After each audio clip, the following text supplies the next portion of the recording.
não parar, não precipitar e não retroceder. Então dizer para esse cara, sabe quando nós vamos parar? Nunca.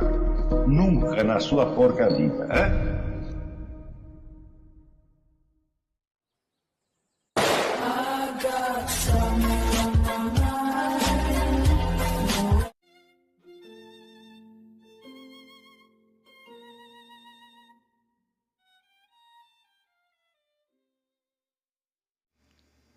E aí pessoal, tranquilo?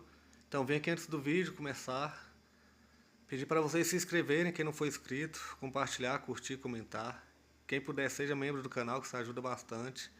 Tem também o link do Apoia-se. Quem puder ajudar nosso canal e apoiar financeiramente vai ser muito bem-vindo. Mas o mais importante é transmitir o conteúdo e os conhecimentos do professor Olavo de Carvalho para mais e mais brasileiros. Então compartilhe e ajude aí nossa causa. Muito obrigado a todos os membros, apoiadores do canal. Fico muito feliz. Tenho certeza que a gente está no caminho certo. Então fiquem com o vídeo e até mais. Valeu! Muitos anos depois, quando a autoridade do papado começa a se decompor, principalmente após a transferência do papado para Avignon, aquilo lá foi um verdadeiro desgraça. Né? A Roma foi invadida, aquilo lá virou um verdadeiro puteiro, né? Então a igreja estava muito desmoralizada. E aí começa a aparecer uma série de movimentos rebeldes dentro e de fora da igreja, sem contar a pressão do invasor islâmico por fora. Então, neste quadro, ressurgem as ideias, esperanças milenaristas. Todo mundo começa a ficar louco por algum motivo, todo mundo tem algum problema, começa a projetar um futuro maravilhoso.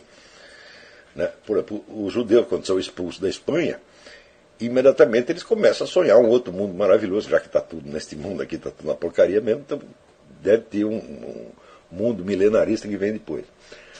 A Igreja Católica sempre foi explícita em condenar a especulação milenarista, baseado no quê? Naquele texto que eu citei, de Atos dos Apóstolos, capítulo 1, versículo 7, onde Jesus Cristo diz explicitamente: não é para vocês conhecerem, né, o prazo do fim.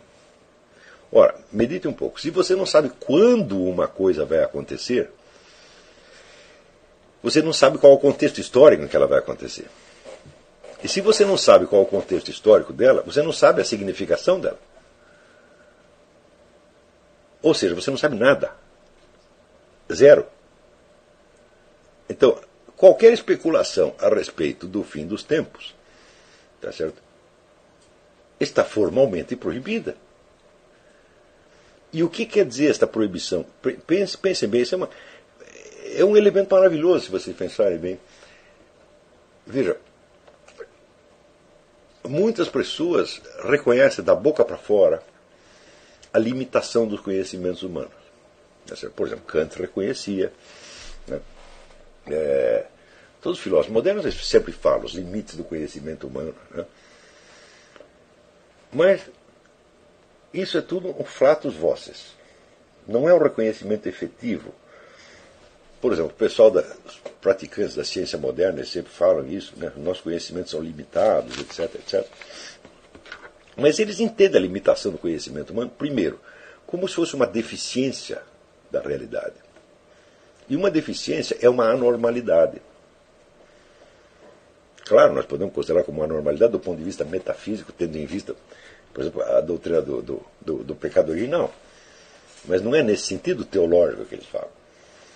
É no sentido histórico-temporal. Quer dizer, os nossos conhecimentos são deficientes, mas nós estamos caminhando para a perfeição do conhecimento. Ainda que não alcancemos jamais, o normal seria ter o conhecimento universal, mas nós não temos, infelizmente, por uma limitação nossa, ou limitação determinada pelo pecado original, ou determinada pela evolução das espécies, tá certo? Pela nossa genética, por algum outro fator desastroso, tá certo? Então nós não temos o conhecimento universal. É uma pena, tá certo? Mas nós estamos fazendo o possível para suprir essa deficiência. E, ao longo de um prazo histórico indefinido, nós acabaremos resolvendo todas essas questões. Esta visão é totalmente alienada. Por quê? A limitação do conhecimento humano é inerente à limitação da vida humana. De que serviria um conhecimento infinito para um ser que tem uma duração finita? Não faz sentido. Quer dizer, um conhecimento infinito supõe uma forma de existência infinita. Então, o conhecimento total supõe existência infinita, não somente a vida eterna humana, note bem. Tá certo? Porque, mesmo dentro da religião cristã, a promessa da vida eterna não diz que você vai saber tudo. Diz que você vai ver Deus, não que você vai ser Deus. Então, é possível que após a morte você fique sabendo alguma coisinha a mais. Tá certo? Mas não tudo. Então, mesmo na perspectiva da vida eterna, você não vai saber tudo. Tá certo? Agora, quanto mais nessa vida aqui. Outra coisa, quando as pessoas apostam, vamos dizer, no progresso do conhecimento, no progresso da ciência, e descrevem a estrutura da evolução cultural como se fosse uma caminhada em direção ao conhecimento universal e perfeito, elas esquecem o seguinte: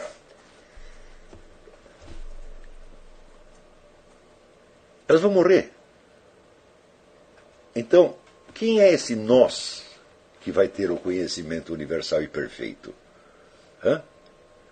Nós, humanidade? A humanidade não conhece nada, só quem conhece são os indivíduos humanos. Quando eu estudo, o meu vizinho não aprende nada necessariamente com isto. Saber alguma coisa é saber algo que os outros não sabem. Portanto, não existe esse nós, humanidade, que vai saber tudo. Ou mesmo o que vai saber mais. Quando um fulano amanhã, um cientista amanhã ou depois, souber mais do que o cientista que está vivo hoje, esse cientista de hoje estará morto. Ele não saberá nada mais além do que ele sabe hoje. Então, esta ideia, vamos dizer, do conhecimento humano que está crescendo, é uma ficção, é uma figura de linguagem na qual as pessoas acreditam. Essa é uma fuga à estrutura da realidade. Quando Cristo diz, não é para vocês saberem o fim, ele não está dizendo que vocês não devem saber o fim. Ele está dizendo que vocês não sabem mesmo. Então, ele está dizendo que a impossibilidade humana de obter um conhecimento total não é uma falha da humanidade, é um elemento constitutivo da própria ordem da realidade. Então, vamos dizer, a finitude e limitação dos nossos conhecimentos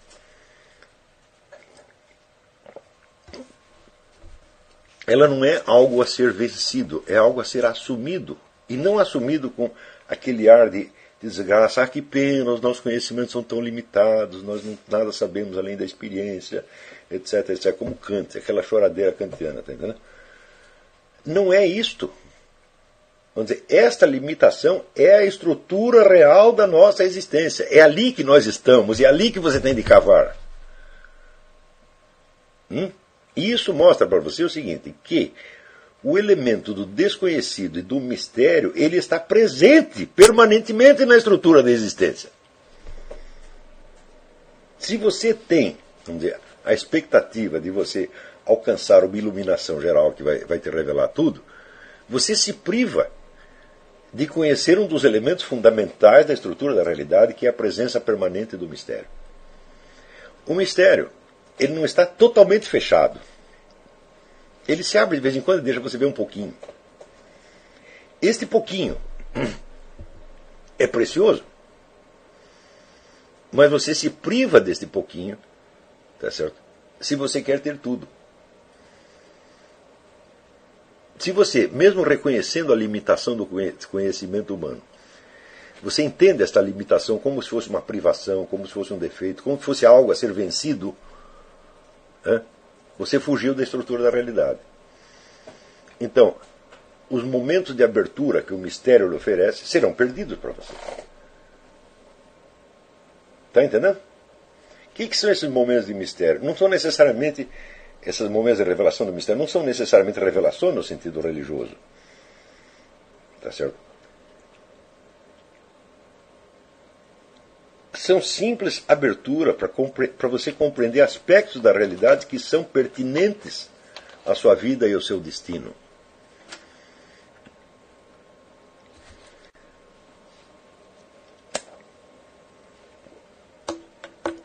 E, vamos dizer, são aberturas que lhe permitem a você instalar-se na realidade da sua vida com um realismo terrível. Permite a você saber onde você está, o que você está fazendo ali, tá certo? E o que você pode esperar no instante seguinte, só no instante seguinte, não amanhã ou depois.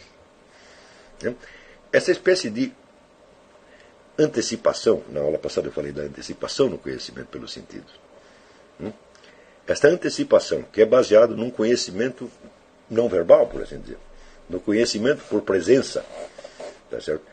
É um elemento sem o qual você não pode se orientar na realidade. E é isto que você perde quando você quer voar para as alturas do eu transcendental, ou quando você aposta na perfectibilidade infinita do conhecimento humano, ou quando você lamenta, né, ou você fala das limitações do conhecimento humano como se fosse um defeito e não um dado da própria realidade. Quer dizer, a finitude do conhecimento humano é um dos pilares sobre os quais é construída a nossa própria existência.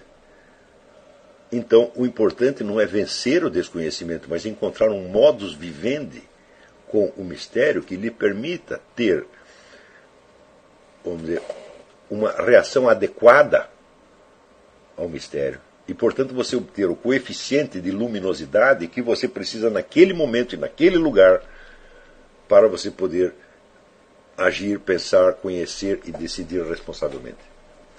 Isto é o máximo que o ser humano pode alcançar. Isto e não a suprema beatitude do conhecimento. Tá entendendo? E aí, novamente, o mestre nosso é Agostinho. E a filosofia é baseada na confissão da sua condição real. Tá entendendo? O resto é fuga da realidade. Pode ser gostoso, como um teatro, tá certo? Pode lhe dar uma impressão de beatitude, de prazer, etc. Mas é tudo falso. Então, a diferença, eu não digo que esta atitude seja sempre de inspiração gnóstica. Não, existem muitas inspirações. Tá certo? Você verá, por exemplo, Santo Irineu, que escreveu um livro clássico contra as heresias. Santo Irineu era um milenarista.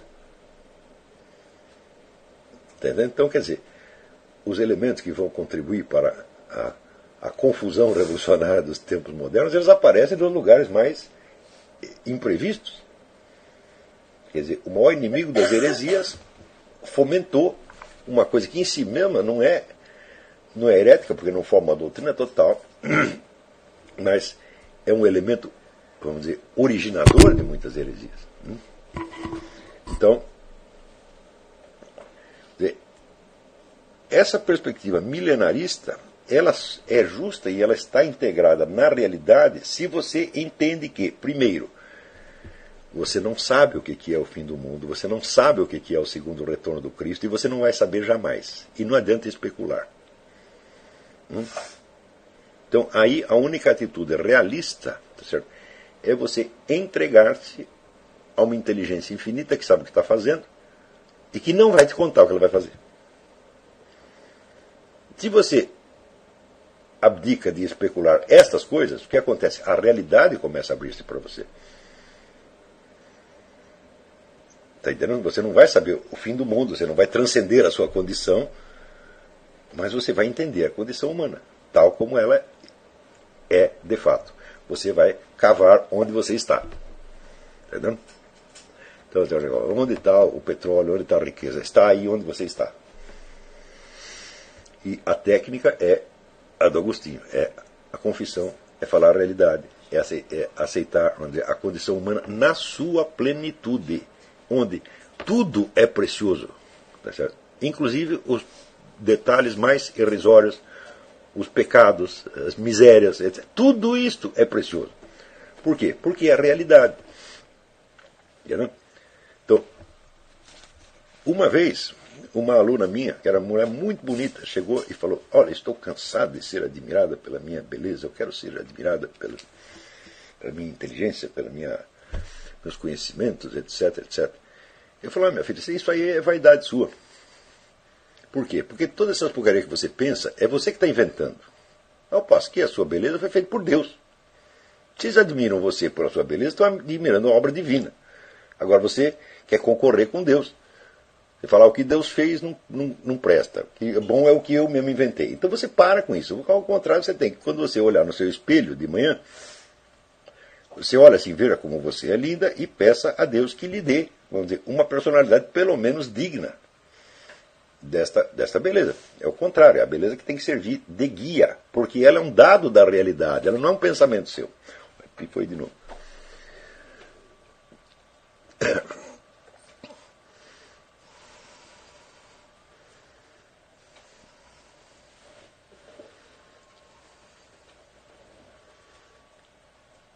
Um momentinho só.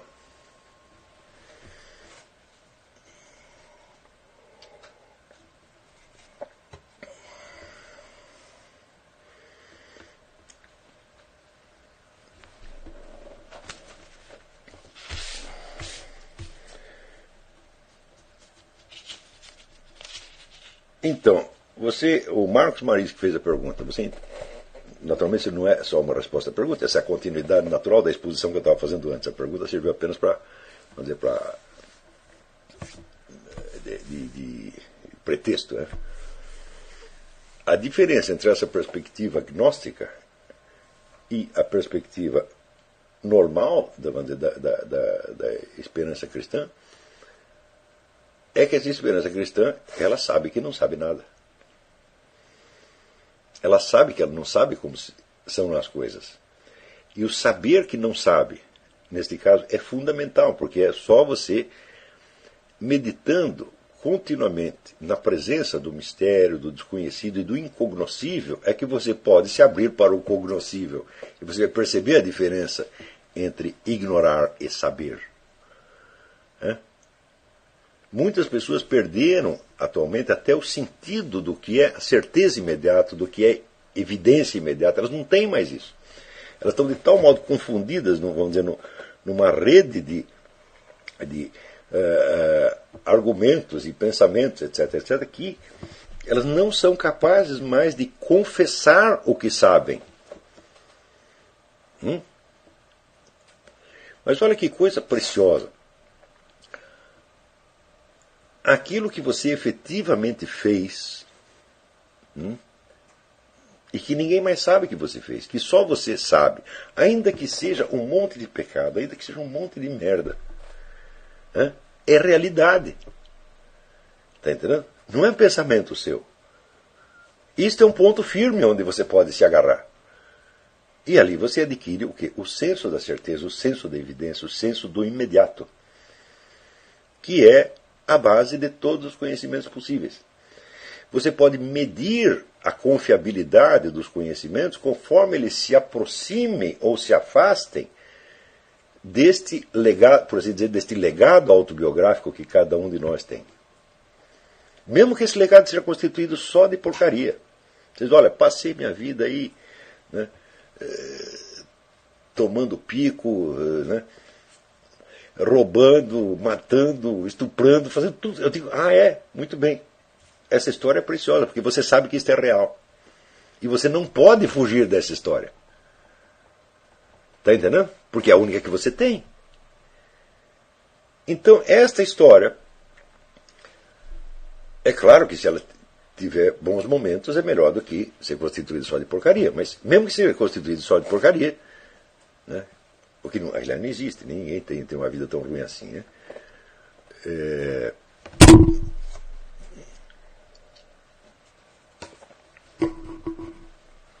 Por exemplo, quando as pessoas reclamam dos seus pais, de meu pai me abandonou, etc. Eu digo, por pior que seja o seu pai, tem uma coisa que ele fez por você que você não poderia fazer, ele gerou você. Então, no mínimo, esta gratidão você tem que ter. O cara fez algo por mim, que eu jamais poderia fazer. Tá certo? Então, vamos dizer, este é um dado da realidade. Então, a sua história também, ela é este patrimônio de dados de realidade que você não pode negar.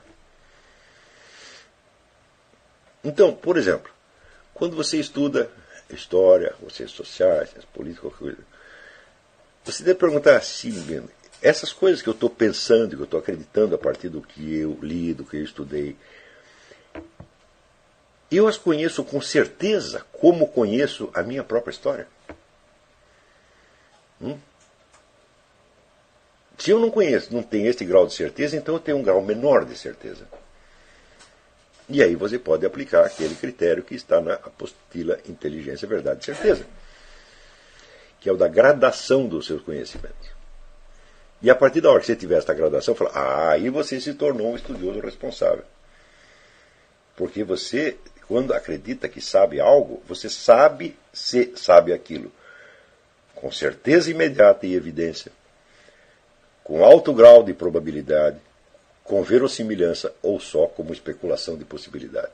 E se você não sabe distinguir esses quatro, se você não sabe que aquilo que você sabe é certo, razoável, verossímil ou meramente possível, então você não sabe nada a respeito.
Chegamos a mais um final de uma aula, de um vídeo. Espero que tenham gostado. Quem não se inscreveu ainda, se inscreva, compartilhe, comente. Ajude o nosso canal, apoie, seja membro. E ajude o nosso canal a chegar a cada dia a mais brasileiros que precisam muito do conhecimento do professor Olavo de Carvalho. Então é isso aí, fique com Deus, até o próximo. Valeu! Então é isso aí, pessoal. Que é o nosso canal. Que são alguns livros que eu já li. A maioria foi doação, mas alguns eu adquiri, professor Olavo de Carvalho. Alguns livros se perderam aí que eu emprestei. Professor Alexandre Costa. A Bíblia Sagrada. 10 lições sobre Karl Marx.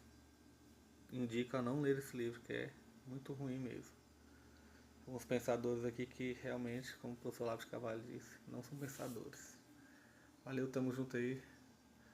Apoie nosso canal, seja membro.